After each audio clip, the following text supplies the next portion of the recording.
On essaye d'instaurer le jeu collectif dès la première possession du côté de Bourg. Avec Brandon Taylor, servi, catch and shoot efficace. Il est diabolique dans ce secteur-là, toujours très adroit.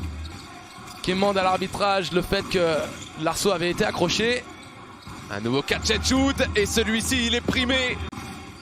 Alors, pris à la gorge la GL Bourg pour l'instant qui va chercher sa première faille dans la raquette. Et c'est Alex Chassant qui score le premier. À l'opposé, il est capable de les prendre. La contre-attaque avec Axel Julien. Il se retourne. Oh, la belle passe. Servi idéalement, la bonne coupe. Axel Julien qui a vraiment démontré toute l'étendue de son... Taylor, le ballon qui était à la limite de la perte de balle. C'est collectif du côté de Gravelines. Morancy à 3 points. C'est quand les joueurs commencent à ne plus regarder le cercle, Lucas, que les choses vont vraiment très mal. Ouais, par contre là en défense, ils sont tenus en échec. Ils ont un peu de chance aussi. Il suffit d'un tir, Lucas. Un tir et tout peut être débloqué. Philosophie. Pierre Pelos par en dessous. Superbe. On l'a vu la saison passée, faire des beaux cartons. Avec Morancy, la feinte pour se rapprocher du cercle. C'est tout en toucher, tout en subtilité. 0 point en 18 minutes sur le dernier. Une des recrues récentes. Ah, la passe avec Stone, un ancien de la GL Bourg. Ancien pour... avec Reed, agressé, loin du cercle. Ndoye avec sa proposition. Stone qui transfère. Et la faute. Alors on va revoir. C'est pour Ross cette faute, non Angelo? Là on est dans des standards beaucoup plus élevés que ce que la JL autorise habituellement. 22 points que c'est. Oh, et voilà, on parlait de ses talents offensifs. Kenny Kadji, c'est un cadenas également. Il va le jouer Marquis Reed. Surtout Dalton défend très très bien là sur la possession. Oh c'est fort, que c'est dur. Aïe aïe aïe, ça fait mal parce que... Après un 0 sur 4 au tir, il trouve la ficelle. La bonne passe. Et c'est exactement ce que fait Gravelines alors que là... Suleiman il a tourné la tête. Vu la lecture. Et ça repart en contre-attaque. Tyler Stone dans le dos de la défense. Pour Gravelines Dunkerque, on va voir la course de Tyler Stone. Ça s'appelle un 1-2.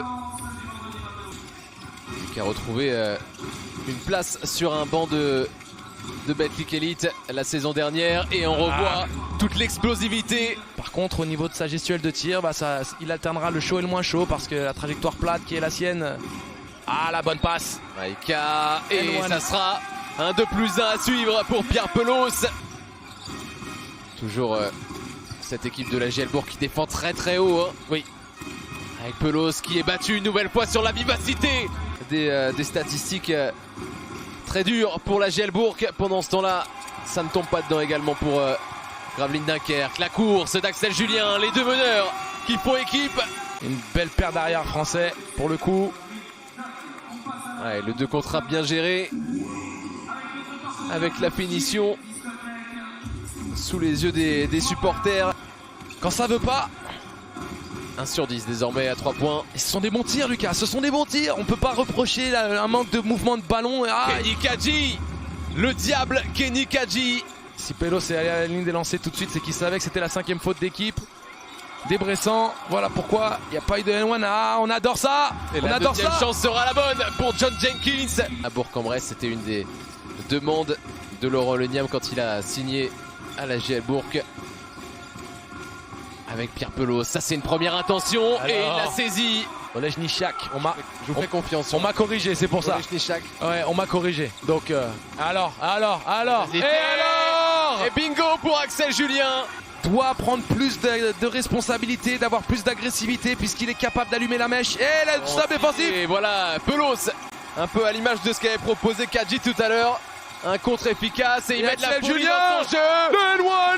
Le N1, ça court, ça cavale et celui qui n'avait mis que 2 points à 5, voire un peu plus. C'est une des raisons pour laquelle j'aime mon boulot. J'adore quand les choses se concrétisent. Et Filoché qui disparaissent. C'est un 9-0, 9-0 et peut-être plus, peut-être à suivre avec Maxime Rose dans le corner. Il est servi et au score pour la première fois de cette rencontre. Ndoye, il se remet sur ses appuis. Le tir à 0 degré. Et Ndoye qui va y retourner. Et il va même obtenir bien plus que ça. Pour le coup, fait l'effort. Déjà, il attrape le rebond dans le trafic. Ouais, au-dessus de Maxime Ross, hein. Il faut aller le chercher. Alors, est-ce que Bourg va confirmer ce troisième carton? Ils sont survoltés les Burgiens, à l'image de leur star. On coupe les options de renversement de passe là. Oh oh, la belle passe, Julien. Chasson. Et la combinaison, la connexion qu'on a tant vue ces dernières années du côté de Dijon. Reed, ouais, ça s'enflamme. Et le public qui suit derrière, qui réclame une défense autoritaire des hommes de l'Oniam. Et il n'en obtiendra rien. Stone. Leur voici, l'américain.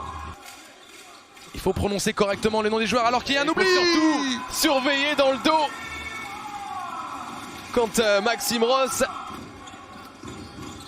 C'est symptomatique hein, de voir Dalton feinter une fois, deux fois, refuser de se lever.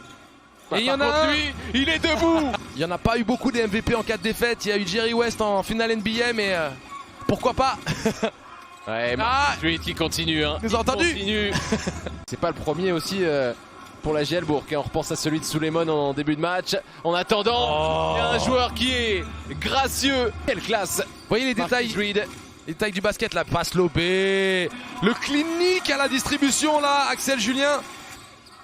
C'est bien ressorti ça. Encore une extra passe, intelligemment fait, au bout de la possession. Et qui traînait par là. Il initie, va maintenir en toute sérénité son avance ou est-ce que la JL va refaire un comeback?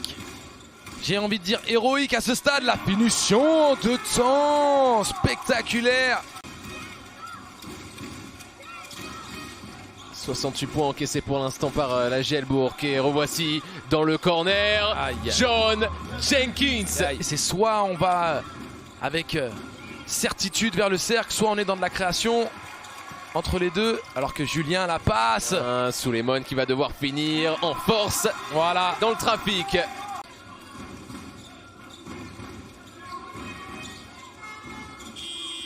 Et si en plus on met les stockades avec un shoot distance.